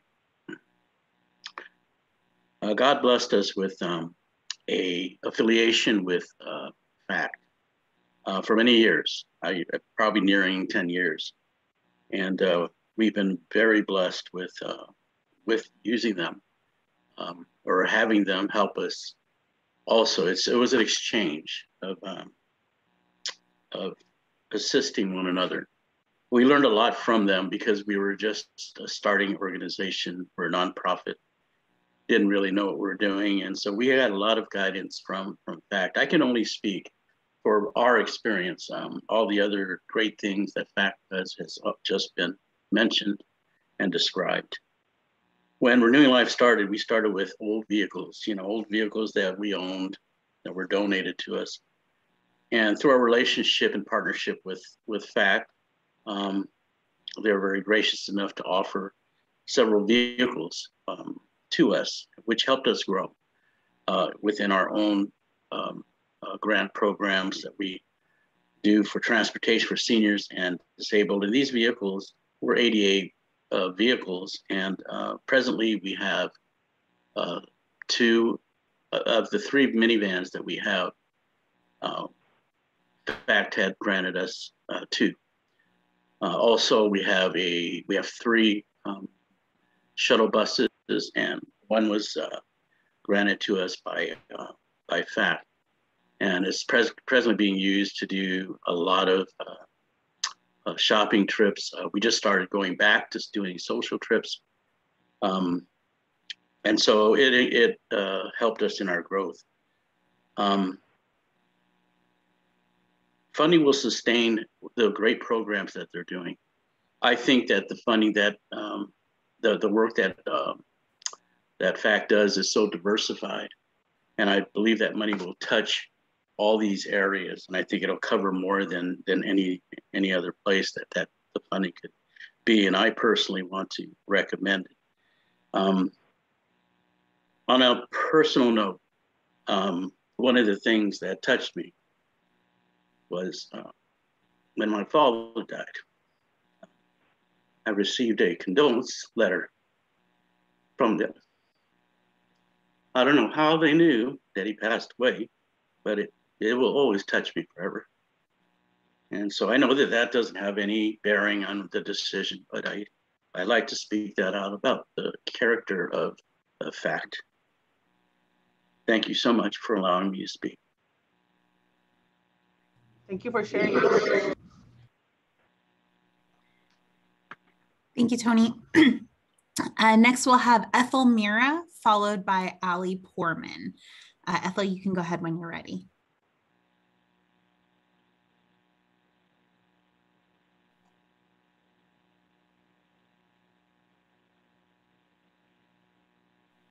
Ethel, you're self-muted at the moment. If you're able to unmute yourself, you can go ahead with your comments. How's that? Is that unmuted? Perfect, thank you.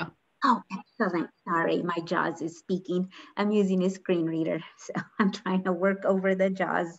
Okay, good morning. My name is Ethel Miranda, and I just wanted to express my appreciation for all the hard work that FACT put in during this time of crisis. I know personally with my blind community, and for me personally, it gave me a huge sense of relief knowing that FACT was there. They really stepped in a leadership role during this time when it seemed like everyone else was going away, shutting down, and we were left, certainly our vulnerable population, were kind of like really stressed.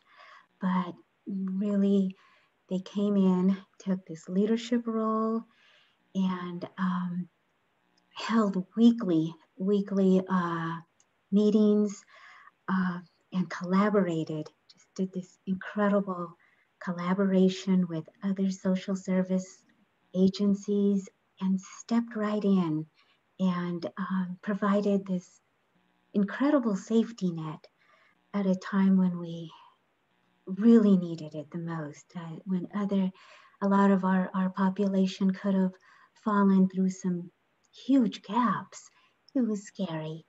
Every time I stepped away from my laptop in here, I just thought, we're okay. FACT is stepping in and really just gave a good role model, I think, for you know, some of the agencies, our transportation agencies, to really look at that initiative and say, all right, they provided that, really try to match that and do that moving forward during our recovery. So giving credit where credit is due, would like to really thank FACT for that hard work that they did. Thank you very much. Thank you, Ethel. And our last speaker will be Allie Poorman. Allie, you can go ahead when you're ready. Hi, thank you so much. Good morning. I'm Allie Poorman with FACT. I'm representing Lori Wolverton, a Fact writer who asked me to read her comment. To whom it may concern, my name is Lori Wolverton. I am a disabled elderly lady who lives on a small Social Security income. I live alone in Vista, California. I was rear-ended in 2016, 2017, and 2018, and my car was totaled twice as I no longer own a car. Besides my major injuries and surgeries, I also have PTSD from these car accidents and have been unable to drive. In 2018, I picked up a Fact flyer from my physical therapy office. Thank God, since I had so many doctor appointments, lots of physical therapies besides grocery shopping and other essential trips, that I had no idea how I would get to all these places. Fact has been a godsend for me. I don't know how I would have survived through all this without this great service. Unfortunately, in 2021, it's been very difficult to get any rides from FACT, which has created a great hardship on me. Due to the pandemic, most of my doctor's appointments and outpatient medical procedures were canceled, but now I'm able to continue with my medical treatments, but I have no transportation. This has been very detrimental for me. Without this great service, I cannot get around. Because of my age and disability, this pandemic has isolated me for 15 months. So the rides also have been my mental health. They get me out of my home so I can have some kind of human contact. Having no transportation has stressed me out and has aggravated my medical condition. Any help would be greatly appreciated. Thank you. Thank you very much. We do have one last public speaker, Catherine Manis. Oh, it looks like she put her hand down for a second. Catherine, it looks like you're losing connection. We can go ahead with member comments, and then if she comes back, we'll have her speak. How about that? Sounds good. Thank you. Okay, Councilmember Edson, please. Thank you, Chair, and thank you to the speakers, and thank you to staff for the presentation. I have served as SANDAG's representative to the FACT Board of Directors for the last several years, and FACT took a really bold step to act by upgrading services to support and fill the increased needs of vulnerable, disadvantaged communities, seniors, veterans, the homebound, and essential workers, which was something outside of FACT's normal purview, and during the toughest parts of the pandemic. So I am very much in favor of moving this item forward. As was mentioned by Ms. Christensen, FACT, as part of FACT's upgrading their services, they partnered with 2-in-1 to provide free meal deliveries for seniors in the homebound, which was, again, something that was not within FACT's normal purview. But these were such important things at this particular time. So I think it's really important to create this stable, predictable source of funding for FACT. And I appreciate you letting me speak on this matter. Thank you. And that would be a motion too. Thanks. And Sankey will second. All right, we have a motion and a second. Madam Clerk, can you call the roll, please? Oh, Chair Vargas. Oh, I'm sorry, Vice Chair, I didn't see your comment. Go ahead, Chair. Thank you. Just want to first of all thank the presenters, Mr. Rivera, for going through that with us this morning. It's really just exciting to see as a region that we're taking steps to address these public transit needs. And we should prioritize funding to supplement deficits caused by the pandemic to our transit agencies. I'm really happy so many people called in support of FACT, and I'm glad to see FACT serving our senior populations. I know they do a lot with a limited budget and provide a really crucial service to our senior citizens here in San Diego. And my office is currently working with them and the Bayside Community Center to create a pilot program so that there's more mobility options through Linda Vista for our seniors. I know many individuals who walk a long way up steep hills in Linda Vista to get to the grocery store, get to their doctor's appointments, get to the post office. And so organizations like FACT really have my full support, and I'm so glad to work with them. I do have one question regarding the item. I understand that the item authorizes staff to fund programs like these moving forward through December 2021 if more COVID-related funding comes available. Since the staff has the authority to allocate the funding, are there any plans or is it part of, is it intended that there will also bring back presentations and updates to us so that we can be apprised of where that monetary support goes? Sure. So we'll provide quarterly updates to the transportation on all of Section 5310 projects. And I would anticipate that this would be part of that quarterly update and once the projects get going. Very good. Okay. Well, thank you. I look forward to those. And very good. Thank you, Chair Vargas. Thank you. Any other member comments before we turn it over to the clerk? All right, seeing none. Madam Clerk, can you call the roll, please? Thank you, Chair. For the San Diego County Regional Airport Authority, Gil Cabrera. Aye. Thank you. For the City of San Diego, Vice Chair Campillo. Aye. Thank you. For the County of San Diego, Chair Vargas. Vargas, aye. Thank you. For East County, Councilmember Mendoza. Mendoza, aye. Thank you. For Metropolitan Transit System, Councilmember Montgomery Stepp. Montgomery Stepp, aye. Thank you. For North County Coastal, Councilmember Zito. Zito, yes. Thank you. For North County Inland, Mayor McNamara. McNamara, aye. Thank you. For North County Transit District, Councilmember Edson. Edson, aye. Thank you. For Port of San Diego, Commissioner Benelli. Benelli, yes. Thank you. And for South County, Councilmember Sankey. Sankey, aye. Thank you. And that does pass unanimously. Thank you very much, Madam Clerk. Next item is item number 9 as the Transportation Development Act Fiscal Year 2021 Productivity Improvement Program and Fiscal Year 2022 Allocations. I'm going to turn it over to Ms. Lisa Madsen. Ms. Lisa? Thank you. Good morning. My name is Lisa Madsen, and I'm a transit planner here at Sandag. This item discusses the transit agency productivity associated with the Transportation Development Act claim for fiscal year 2021. Sandag, as the designated regional transportation planning agency, is responsible for the allocation of TDA funds to MTS and NCTD. The TDA stipulates that transit operators can't be allocated more dollars in fiscal year 2022 than were allocated in fiscal year 2021, unless Sandag determines that they made a reasonable effort to implement the productivity improvements for the current fiscal year. Additionally, we have included the performance monitoring of FACT, which serves as our CTSA, into this report.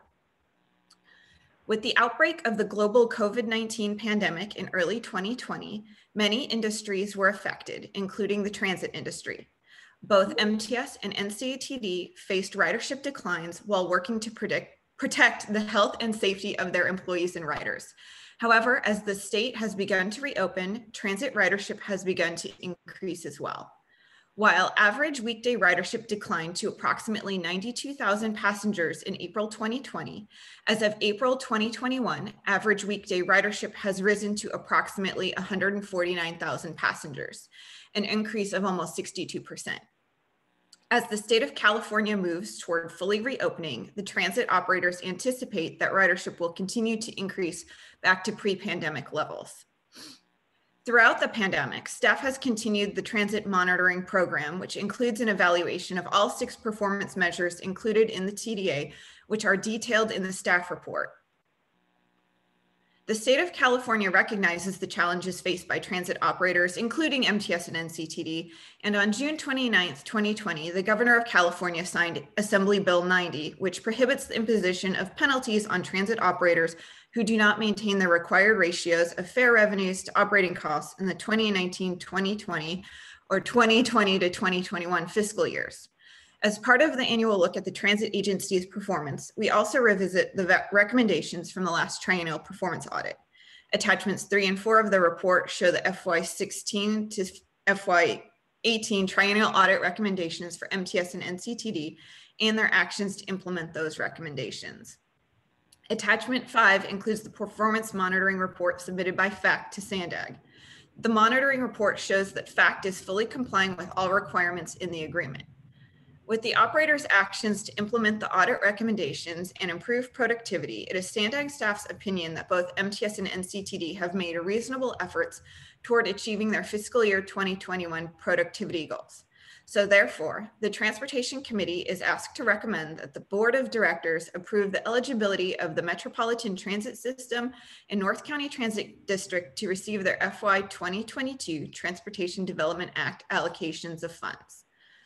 Sharon Cooney from MTS, Matt Tucker from NCTD, and Arun Prem from FACT are here to answer any specific questions you may have for them. That concludes my presentation, and we'd be happy to answer any questions. Thank you very much. Madam Clerk, are there any public comments on this issue? On this item, I should say. No, Chair, I don't see any hands. Okay. Any member comments? Want to make sure I don't miss anyone. All right. See, do you have one? Go ahead. Thank you, Chair. Thank you, Chair Vargas. Appreciate that. Just two very brief questions for staff. Thank you for your presentation. Could you speak to the fare box recovery rates for MTS and NCTD for 2021 and the reason why the metrics seem to be below the minimum TDA threshold? Sure. This is something that's not affected just MTS and NCTD, but all transit operators statewide, which is why the governor signed AB 90. I mean, and perhaps Sharon and Matt can speak to this a little bit more, but I know for a portion of the pandemic, the operators were just having riders flash their passes and things like that. So they weren't even collecting fares for a portion of this pandemic. And then ridership has also declined while operating costs have increased. So I believe that's the reason for the decline in this past year. And Lisa, this is Matt. You were spot on with that explanation. Okay. Yeah, this is Sharon. You know, MTS has always had an excellent fare box recovery ratio, and it really is a factor of just trying to maintain your operations while also being very efficient while you do it. But you know, when ridership tanks and there's no other fare revenue coming in, that's what affects your fare box recovery. Luckily, we've been able to continue operating at full levels throughout this, for the most part, during this pandemic. And that's a cost, but it's been great for our essential workers to be able to get to work. So we took a hit on fare box recovery because the operational costs didn't get reduced. And so the only, you can't count the subsidy that we received from the federal government. Okay, and do we expect these rates to stabilize over the next current year, just so that we see that the numbers come back? I mean, do we would love that. We would love that, but unfortunately, we are predicting that we won't get to 100% ridership, pre-pandemic ridership levels for at least another couple of years. That could be conservative, depending on how the economy opens up, and then if there's any resurges in the pandemic. But you know, I'm really optimistic, and I think our experience here in San Diego has been better than in most markets. We're already at 50% pre-pandemic levels of ridership, and our revenue is staying steady. So as long as we don't do something such as, you know, cut our services to a degree that would then cause people to leave transit and stop buying fares, as long as we don't decrease the fares. You know, these are all decisions that are made, you know, for various reasons, but we don't want to harm ourselves as we build ridership. Understood. And you mentioned that we're doing better than other jurisdictions. What are some of the other numbers we're seeing so that we have some context as to how we're doing much better? You know, we put together a great chart. I wish I could have thought to give that to you, but we did look at a lot of our peers, and you know, there are agencies that cut their service entirely. For instance, in the Bay Area, some of them cut the rail service entirely and put everybody on buses. Well, that wasn't good for people to actually use it to get to their jobs. You know, we already, by having the full service levels, we were there as various components of the economy opened up. But if you look at Washington, D.C., if you look at New York is fairly good. They're in regaining their ridership. You know, we just kind of got it very quickly. And at 50%, we're above and beyond everyone except, I believe, New York. Understood. Okay, well, thank you for that presentation and for those details. So, and if I can, I do just want to make a couple of comments, because I do think this is probably a discussion matter that's bigger than what's the time that's left on this agenda. But I do think, and I'm sure Sharon would agree, there are some big issues that are going to be coming up that are going to potentially have real impacts on fare box recovery in the future. I know Sharon touched upon some of them in terms of if we obviously have less fare revenue coming in, whether it's due through policy or actual ridership, that's one impact. But I also think it's critical to also mention a couple of other things. As we're talking about it from a national perspective, kind of growing inflation, and I know that all of you are hearing about kind of some of the difficulty folks are having in terms of hiring people, and that the whole intent is to actually push wages up. While that is a great and laudable goal, that means potentially for us to attract people to operate and maintain our buses that we're going to have to pay more. And that it will absolutely have a negative impact on fare box recovery unless you grow ridership far beyond that to offset that. Then there's the plain old things that happen like regulatory changes or implementation of regulatory technologies.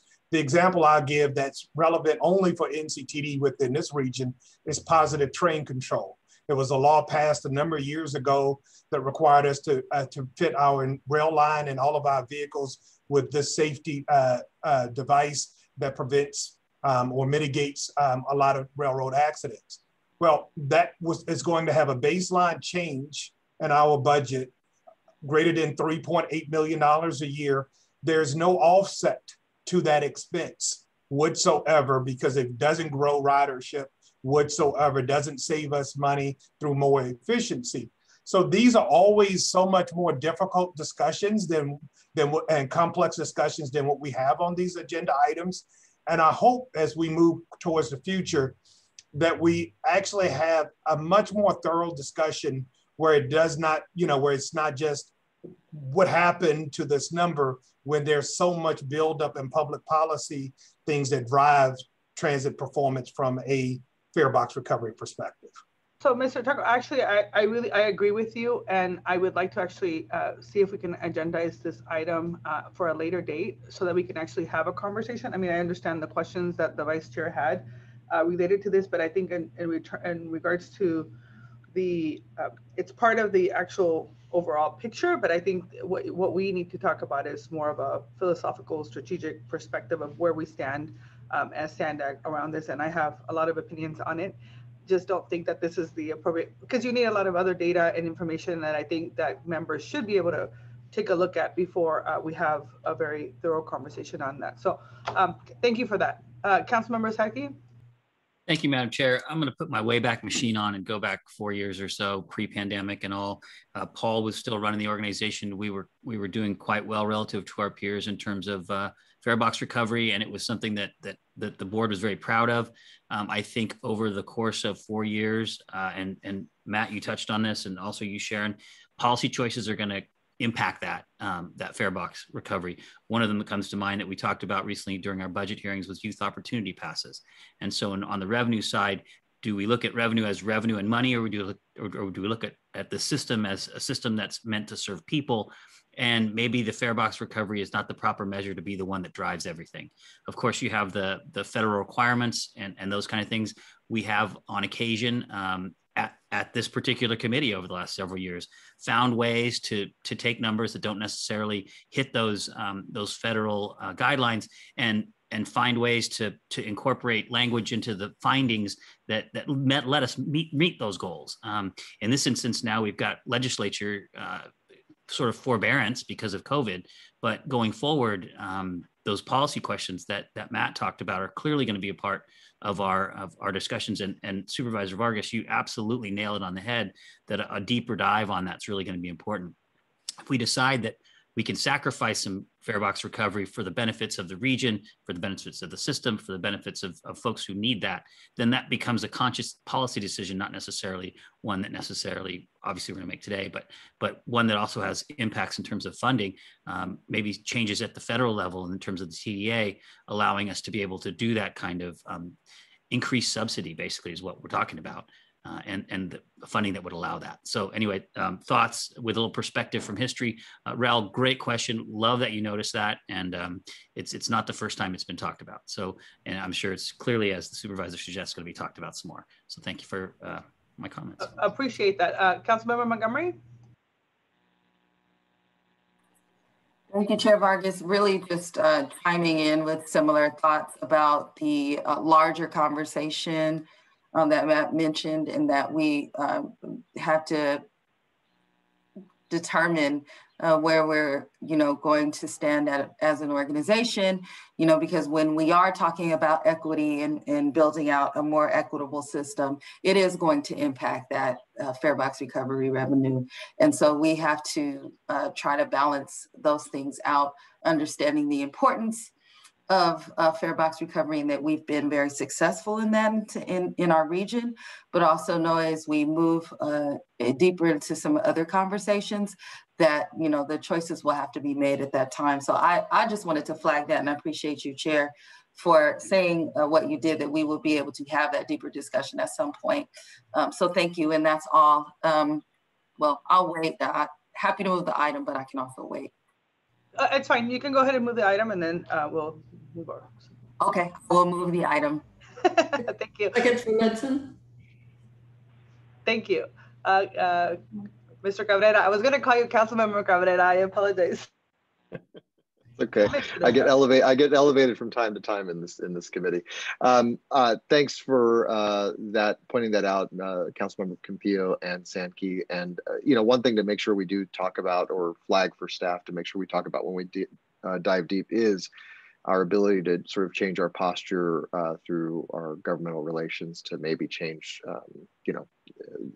the ratios and everything that we need to do to perhaps address that going forward. One other thing I wanted to ask is, I think Sharon, you mentioned a chart that you all had put together related to this that wasn't available. Is there any way that could be circulated? Yeah, I'd be happy to try to get that out to Sandag staff and they can distribute it. Thank you. All right, we have a motion and a second, and I'm going to turn it over to the clerk unless there's any other discussion. I don't see any more hands. All right, Madam Clerk. Thank you very much. For the San Diego County Regional Airport Authority, Gil Cabrera. Aye. Thank you. For the City of San Diego, Vice Chair Campillo. Aye. Thank you. For the County of San Diego, Chair Vargas. Vargas, aye. Thank you. For East County, Councilmember Mendoza. Aye. Thank you. For Metropolitan Transit System, Councilmember Montgomery Stepp. Aye. Thank you. For North County Coastal, Councilmember Zito. Zito, yes. Thank you. For North County Inland, Mayor McNamara. McNamara, aye. Thank you. For North County Transit District, Councilmember Edson. Edson, yes. Thank you. For the Port of San Diego, Commissioner Benelli. Benelli, yes. Thank you. And for South County, Councilmember Sankey. Sankey, yes.